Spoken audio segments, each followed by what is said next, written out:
I'd like to speak about today is related to, of course, generative AI, which is sweeping over us like a wave. And I'd like to begin by giving the words of the preeminent AI researcher, Fei Li, who said, AI will not replace humans, but humans who use AI will replace those who don't. So naturally, I think most of us here are all intensely interested in what AI can give us. And what I want to do is give you a little bit of a different perspective on AI. So I am from Oakland University, and people sometimes think, okay, Oakland, there's a town in California named Oakland.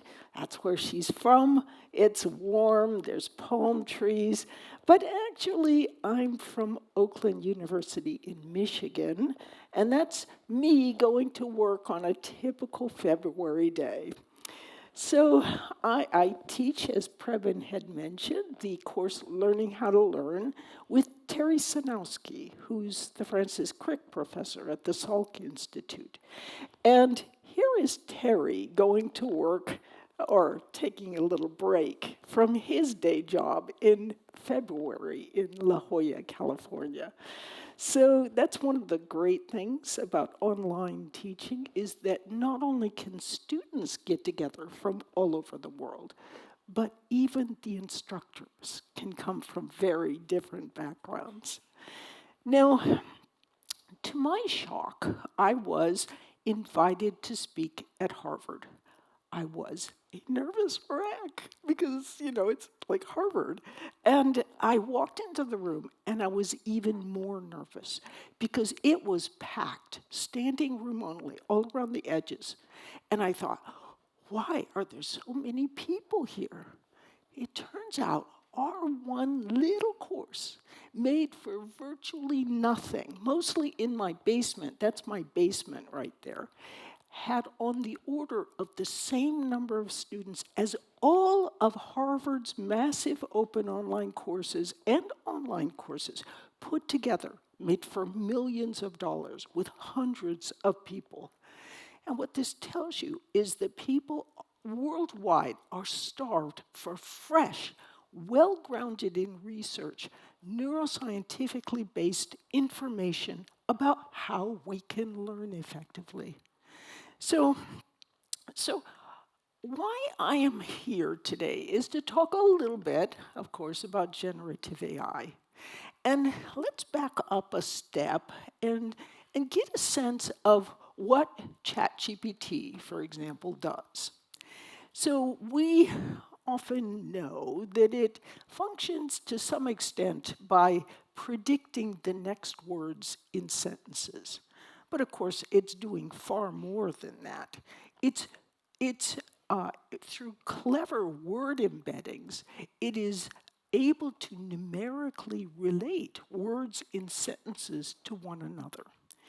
And what I'm going to do now is, it's a little tough to talk about generative AI without anthropomorphizing. In other words, treating it as if it was a human. It's not, of course, but I'll just treat it that way because it'll make it a lot easier.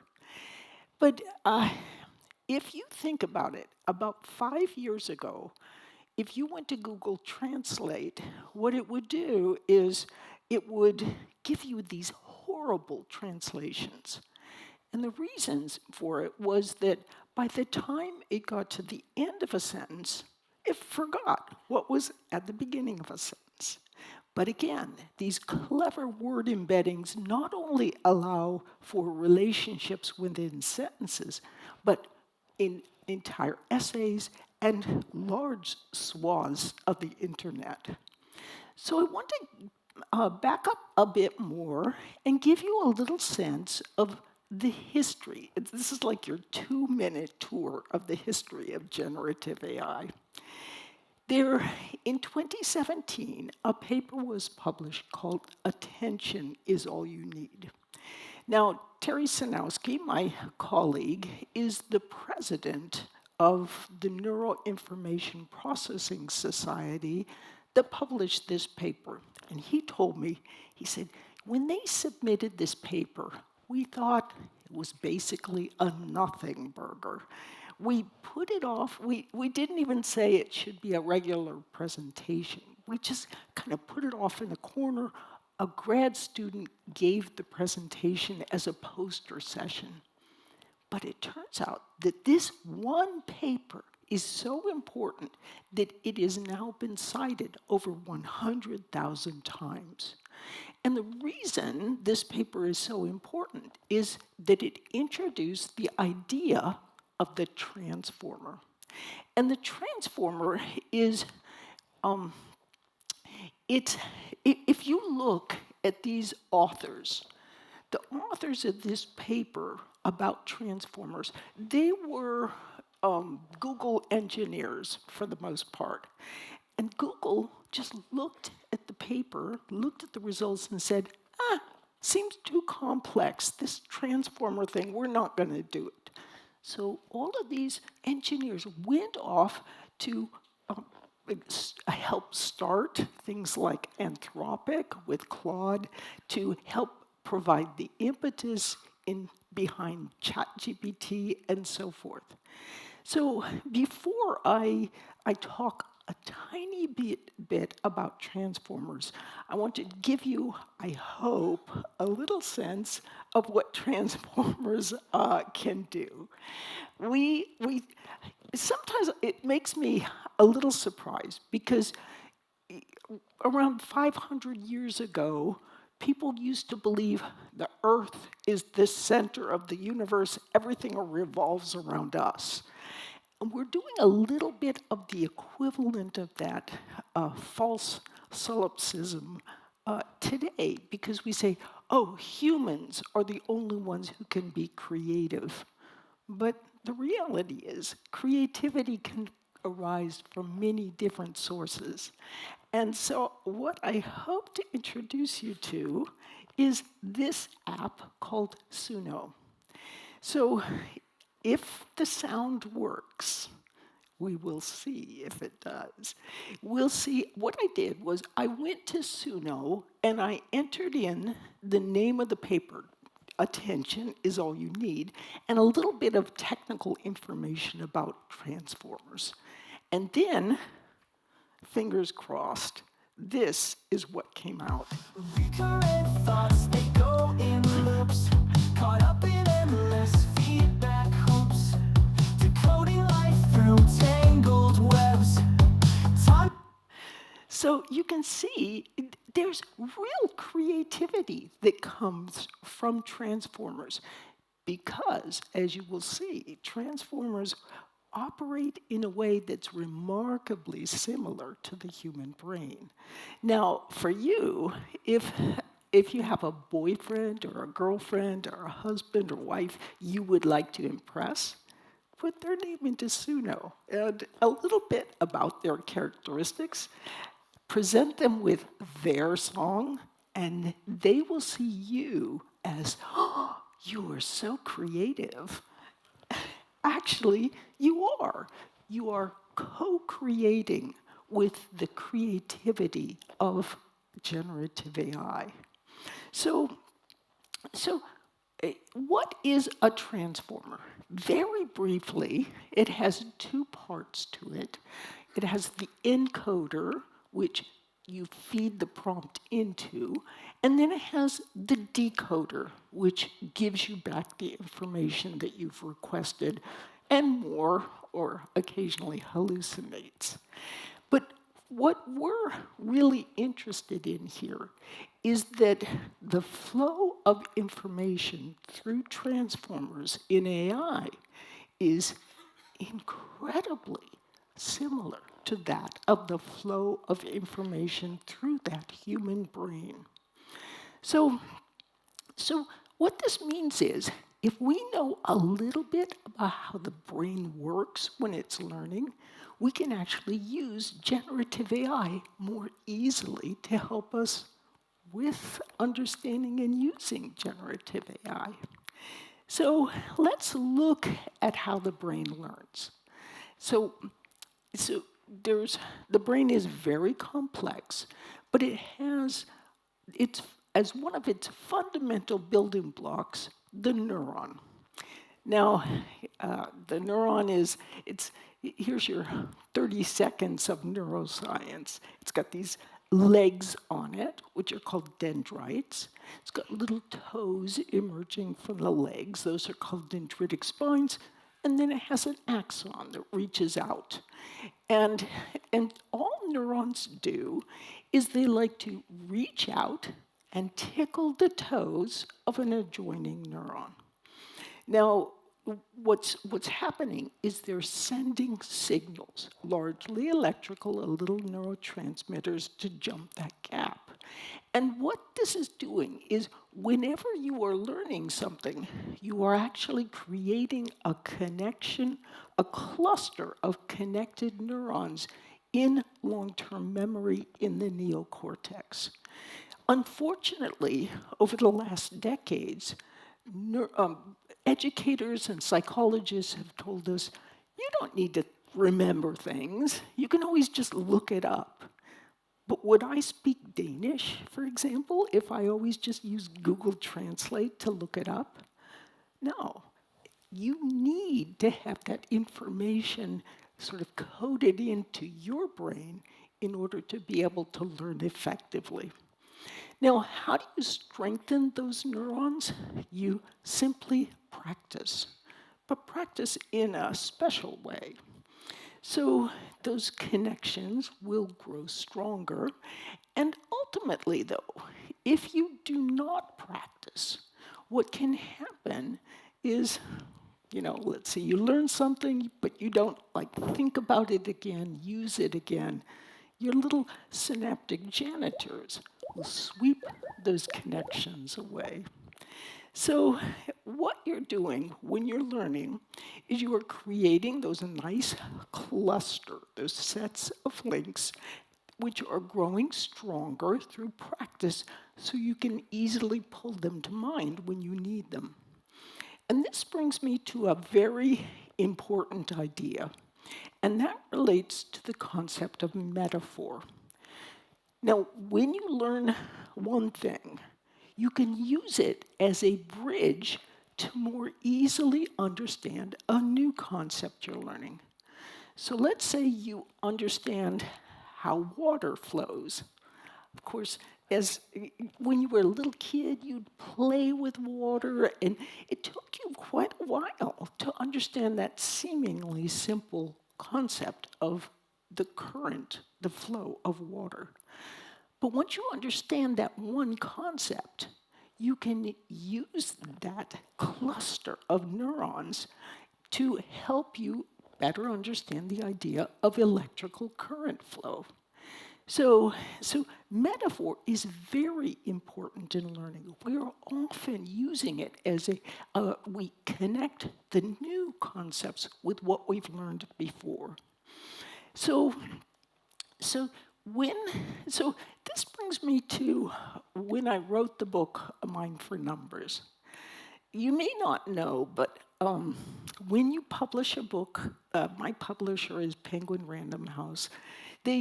When you publish a book in the US, as the author, you do not get to select the name of your book. So they wrote me and said, we're going to call your manuscript A Mind for Numbers. So I went and looked it up, and it's a phrase most commonly found in obituaries. So, I thought, man, this book is going to go nowhere. But to my real surprise, thanks to the many contributions that I'll discuss in a moment, this book has sold over 1 million copies around the world. And why is it so popular? Part of it is I reached out to thousands of the top teachers, the top professors who were known for their outstanding instructional abilities. I emailed them, sent them a copy of my manuscript, and said, do you have any comments? I got just wonderful, fantastic comments back. But one thing that surprised me was that commonly they'd write me back and they'd say, okay, here's these things to correct or to add or subtract. But, I do this one little thing, they'd tell me, and it is the reason behind why I'm seen as such a great teacher. And what was that one little thing? It was the use of metaphor and analogy. And as they told me, they said, I usually never tell other professors I do this kind of thing. And it wasn't because they were trying to keep it secret. It was because the other professors would be, oh, so that's why you're so popular as a teacher. You just make it so easy for your students. But isn't that the job of good instructors? Make things easier for students? So this idea of metaphor is invaluable not only when you're teaching others, but when you yourself are learning. Now, when you're using metaphors, metaphors always break down sooner or later. For example, Emmanuel Derman wrote in the book Models Behaving Badly, even mathematical equations are simply metaphors. And so, these metaphors break down just as at for electrical current flow, the idea of water flow is not workable if you're looking at a quantum level. But, if that metaphor breaks down, you just throw it away and you get a new metaphor. But good luck finding a new metaphor for quantum level physics. How do we come up with metaphors? I used to say to people, go look at websites that collect metaphors for computer science or, chemistry, whatever you're teaching. But now you don't need to do that because you can just go to generative AI and ask for a metaphor about things. For example, let's say that you're looking to explain or to understand the difference between main guard and scope in Python programming. So ask ChatGPT. It will come up with a wonderful illustration with a little bit of bizarre text describing main guard as the gatekeeper of a castle and scope as the various rooms within the castle. And then, of course, it'll give you a lot more information besides. And what you can do is not just ask for one metaphor. You can ask for 5 different metaphors. You can tell it a little bit about you, and it will come up with metaphors that sing in your language, more or less. Marketers used to spend weeks to come up with just the right metaphor to quickly communicate an idea in the 30 seconds or so of a commercial, if they're, for example, selling pharmaceutical. So now, we don't need teams of people, brainstorming for weeks with metaphors.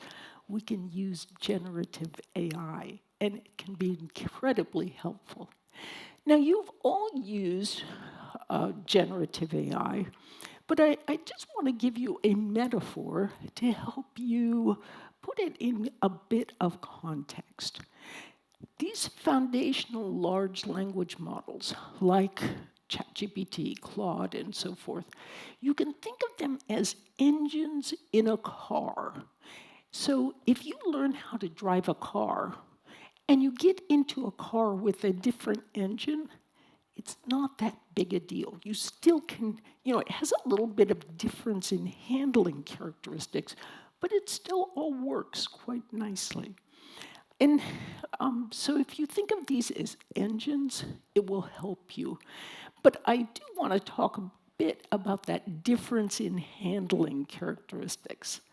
So Greg Brockman, who was formerly the president of OpenAI, famously put a notebook, he took a picture of a notebook page in which he had said, and I give a transcript because it's a bit hard to read that notebook page that he wrote.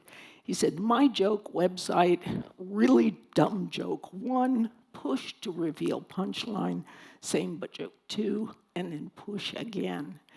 And so he took a picture of it, loaded it on to ChatGPT. Lo and behold, it generated all of the code that he needed to create this website. So I took a picture, Brockman's picture, and I loaded it on ChatGPT, created the code you see here. Great, worked great. Then I took that picture and I loaded it onto Claude. And I asked Claude to create the code. And you know what Claude told me? Claude said, "You want to create a humor website? You know, jokes can hurt people's feelings. I'm not going to do it." And so I had to argue with Claude to get Claude to finally agree that, no, we don't want a completely humorless world, and it finally created the code. So there really are substantial differences in some of these handling characteristics. Now, what I want to do is give you a bit of a sense of what's going on in the world of large language models. These are very expensive, of course, to create. They can cost hundreds of billions to create these websites. And so it's no surprise that some of the largest companies in the world are behind or affiliated with many of the most popular large language models that are used today. So we look at so these are 4 of the top in the West, but I don't want you to forget that for example, Baidu, Alibaba, Tencent, these are very important in China, and they make fully competitive large language models. I don't speak Chinese, so I won't really address it much further, but also recently, Mistral has emerged from France. And you might say, well, how did that happen? There were some engineers with Google DeepMind, French engineers, and they went off and started Mistral, which is now becoming competitive with some of these other Western large language models. So there's an idea related to the token limit, and we've all probably experienced this. It's like you upload something and it says, "Oh, it's too big. I can't handle it." And this is related to the context window, which is sort of how much a large language model can remember before it starts forgetting the beginning of your chat. And this whole idea of how much you can put into a large language model is important in the sense of, well, I'll give you an example. For me, I wrote with my co-authors the book Uncommon Sense Teaching. So I was asked by the publisher of the Japanese edition of the book, to write the foreword for educators in Japan to this book. I don't know anything about the Japanese educational system. So at that time, if you look, you can see Claude has a limit of 200,000 tokens. A token is a little bit less, about 3/4 of a word, unless you're speaking Chinese, in which case a token is about a word. But if you think about it, Claude can take in around 150,000 words. Now, my book, with all of its other ancillary index and so forth, was about 100,000 words. And so I took it, I loaded it into Claude which was at that time, they had the largest token limit. And I asked it, can you analyze this book? Tell me first, how does it support and provide neuroscientific evidence for some traditional teaching techniques in Japan? And how does it provide information that is really important for Japanese teachers to know, that's cutting edge, that's not currently used in Japan? Claude thought about it for about 20 seconds, spit back out to me some really good information. I took that, I wrote the foreword, of course I checked it with some friends, and then I sent it off to the Japanese publisher. They wrote me back and they say, oh, how do you know so much about the Japanese educational system? And I was just like, I'm really good. But actually, I was co-creating. And again, we can all co-create. Now it's like having really good experts right at hand. Of course, you want to trust but verify, and that's exactly what I did. But it was super helpful for me. Now, when we're looking at large language models, we should know that it relates to how the human brain functions. And I'll show you what I mean. So you can see the links there that are deposited in long-term memory because you've learned something. But what I didn't tell you was there's actually two ways those links can be deposited, because we have two completely different learning systems in the brain. Now, the first system is, let me begin by saying it starts from working memory. What is working memory? I have a question for you. What do you call a person who speaks two languages? Bilingual. What do you call a person who speaks one language? An American.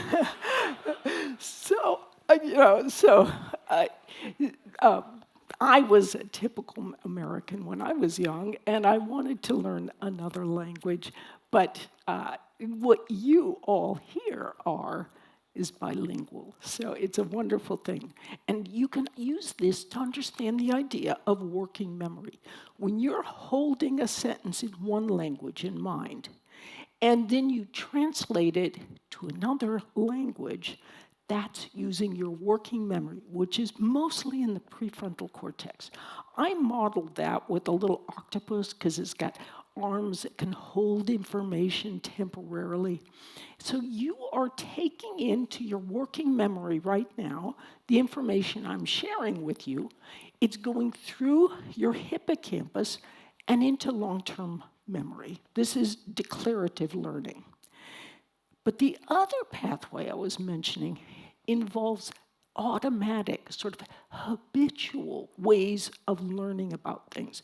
And that goes through the basal ganglia.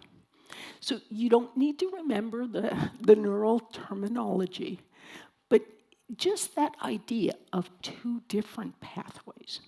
So let's look at this now from a slightly different perspective, keeping in mind that we need both types of links to be able to function effectively.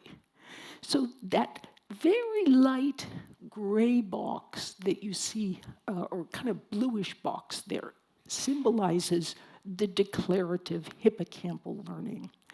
And that orange box symbolizes the automatic system of learning. So your working memory, like right now, is taking in information. You're conscious of what you're learning. And so let's say that you're working a problem, like you're trying to solve a math problem or a coding problem. You work your way methodically through the process, and you're aware of the entire process, what your brain is doing. But with that other type of learning, you are not conscious of what's going on. And I'll give you an example. So let's say that you are going to hit a baseball. Okay, so what you're really doing when you're going to hit the baseball is you're going, okay, basal ganglia, hit the baseball for me. And that's really what's going on. So you hit it. Magic happens in the basal ganglia, and then you're aware of what comes out. It's magic. You have no idea how you are learning to hit that baseball or kick that soccer ball or whatever kind of motor or even some mental skills that you're learning. So you do this again and again, and gradually you learn how to hit the ball pretty well. It's all in your basal ganglia, and you are not aware. Try next time you're trying a physical activity that you're trying to learn. See if you can be consciously aware of what is happening in that learning process. You can't. What is that magic? What's going on in that basal ganglia system? It is a deep neural network. And it's not to say there aren't deep neural networks elsewhere in the brain, but this is an area we have really focused on to help us understand large language models and how to create them.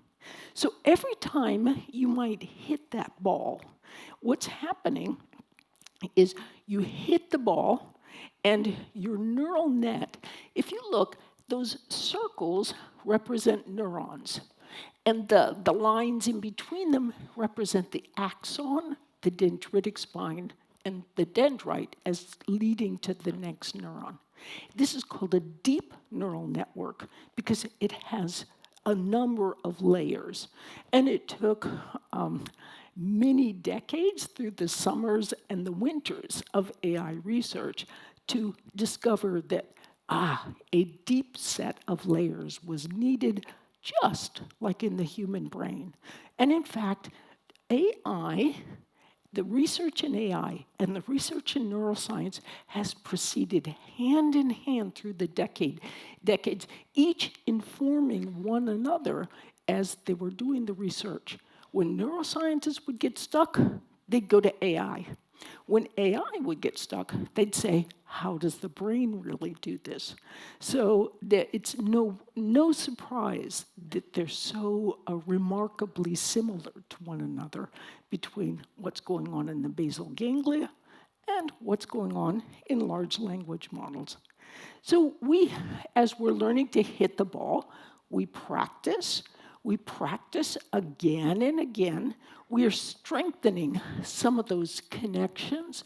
We weaken others as we're learning. And this is really how large language models are trained. So it's what's surprising to us sometimes is that these large language models seem to hallucinate. So what's going on with the hallucination? Again, let's look at the human brain.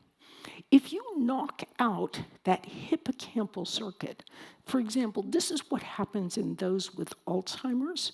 The hippocampus gradually is destroyed. And what do? They hallucinate. They confabulate. They just see things that are not really there. And that is really what large language models can do. They've got that automatic system, that automatic way of learning, but they don't have the conscious hippocampal way of thinking about things.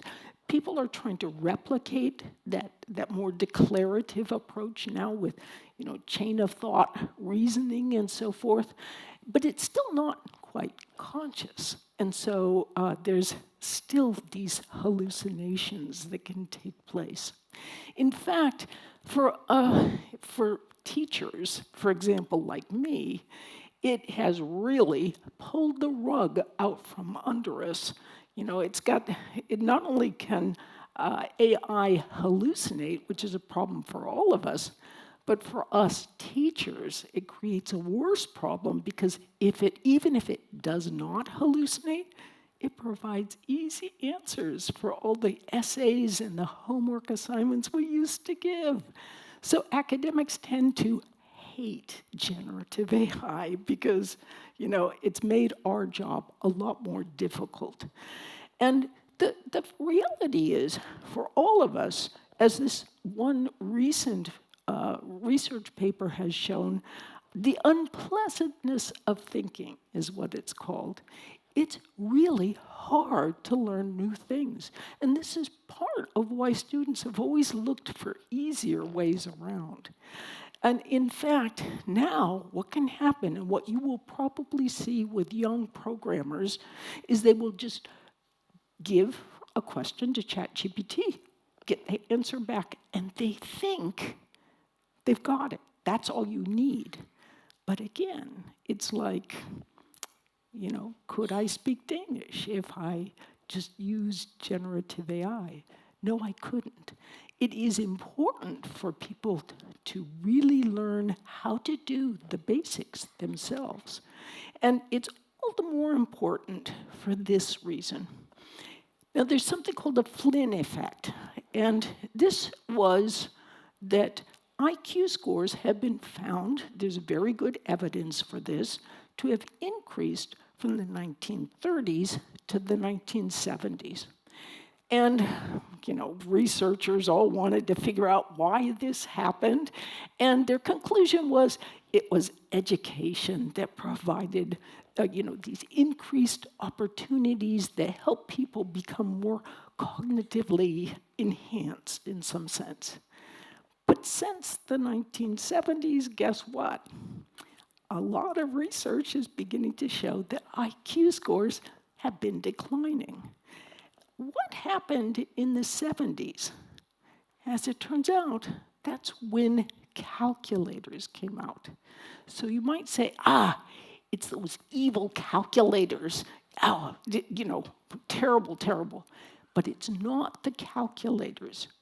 It's the reaction of educators and psychologists who started saying at that time, you don't need to remember. You don't need to learn the multiplication tables. You don't need to know facts because you can always look it up. And of course, that has really helped lead to the decline of cognitive skills around the world. So this is what we want to bear in mind when we're talking about generative AI. It is still very important for us to get those neural links in our own mind if we're to think critically about the output that generative AI is giving us. Now, I do want to make you aware of something a little odd, and that is that about 0.13% of all educational literature is replicated.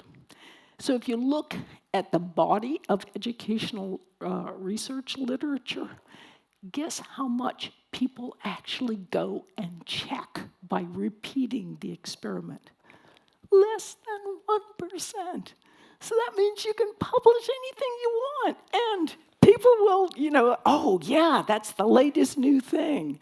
And so you want to be very wary sometimes of what you're told about how we learn effectively. So neuroscience, I think, is leading to a really a positive and visionary and well-grounded in science approach to how we learn. So let's go back and revisit now.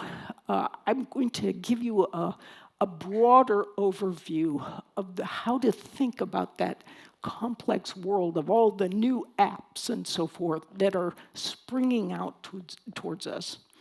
So we have the foundational large language models.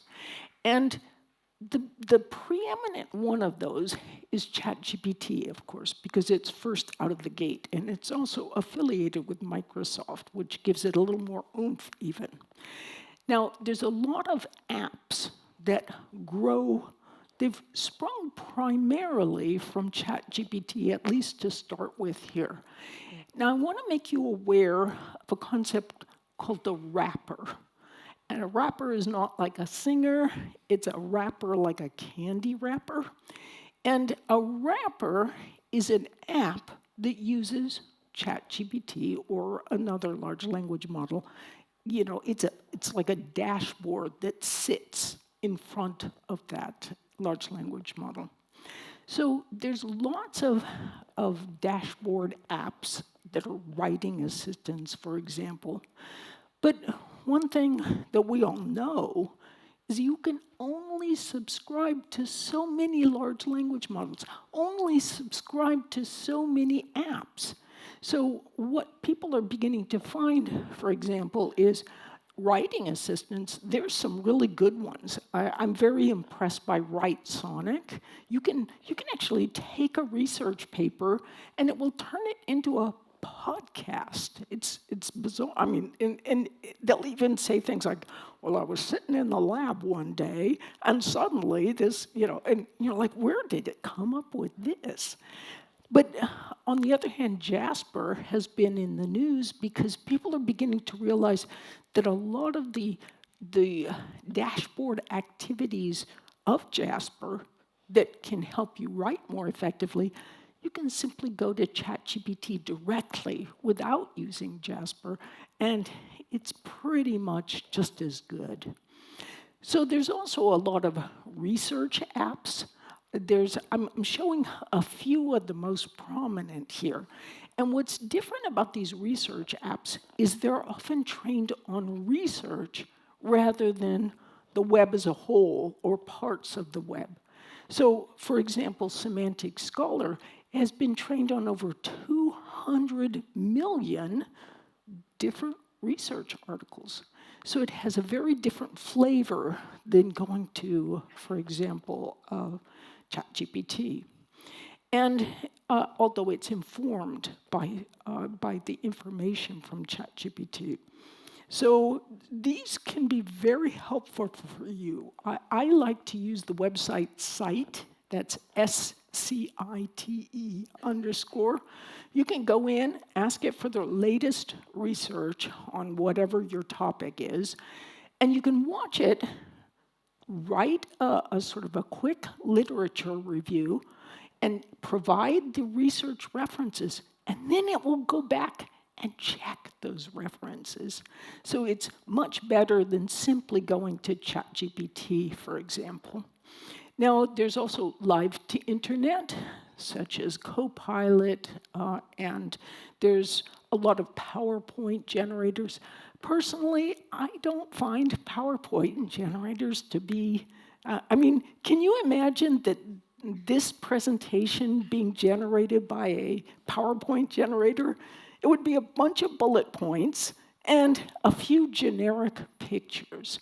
And sometimes it kind of worries me because I'll go to conferences, except, of course, not GOTO, which is the best. But yeah, I'll go to conferences and I look at the presentations and they all look the same. So just be wary of using a PowerPoint generator because you don't want to be you don't want to have a bland presentation. There's apps for teachers and instructors that can build, you can take pictures of your notes, put them in, ask for a lesson plan, and there's upskilling, of course. I have a preference for Coursera, and what they do is they're really building out on AI. In fact, if you look at I Do Recall, that is a great app where you can load electronic documents, and what those documents will do, what it'll do is it will create, through AI, really nice flashcards for you, so you can do retrieval practice with it. There's math. I understand that many students worldwide are using Gauth, for example, for their homework problems, math homework. And then what that is doing is, they upload the question, and most of the time Gauth can get it right. We might be appalled by this, But I do have to say, for example, when I retrained as a linguist to become an engineer when I was in my late 20s, one of the problems I had was professors would have their homework and have their tests, and they wouldn't share the answers. So you often had to, like, you'd work it all out, and then you didn't know if your answer was right or wrong, and how could you check it? Now, with generative AI, you can get lots of problems. You can ask it to check what's going on with your solutions. And for a dedicated learner, it's a dream come true. Some of these math websites, like MathGPT, they like connect into other really good mathematical analysis websites like Wolfram Alpha, and so they're able to solve and actually give you a coherent and good answer. There's productivity platforms like Canva and Gamma. There's coding platforms, of course, you're all familiar coming off of Llama. And then there's a lot of imagery. First, DALL-E, of course, is based on ChatGPT, but there's Stable Diffusion, Midjourney, coming from other sources. And Gemini is adding Runway. And there's a lot of cool stuff coming out in video. And I'd like to point towards the book Teaching with AI, which inspired some of this diagram here. And there are a lot of great books I'd like to refer you to. So, for example, not only Teaching with AI, but my colleague Terry Sinowski has written the book ChatGPT and the Future of AI, which is coming out this month. It's a great book. Co-Intelligence, of course, by Ethan Mullick. Both Terry and Ethan have Substacks, and I highly recommend that you take a look at those if you can. These are practical books. And there's also a set of theoretical books that I think are outstanding, and that is The Alignment Problem. And this is way more than simply, is it aligned and with human thinking so it won't kill us? It also talks about feedback, reinforcement learning, inverse reinforcement learning. How do you model human curiosity? It's a great book. And The Worlds I See, Fei-Fei Li is now considered the godmother of AI. And she talks about some of the phenomenal research that she has done that's helped spearhead AI and shepherd it into all of our use. And she just started a new company that will build in a very deep fashion on her previous work. And she instantly got $30 billion to help fund her company. So she's very worthwhile. And then if you want a sort of a worldwide perspective, I highly recommend the book AI Superpowers. So this has been a whirlwind tour through the brain, through transformers, and through the world of generative AI. And I want to thank you very much for your attention.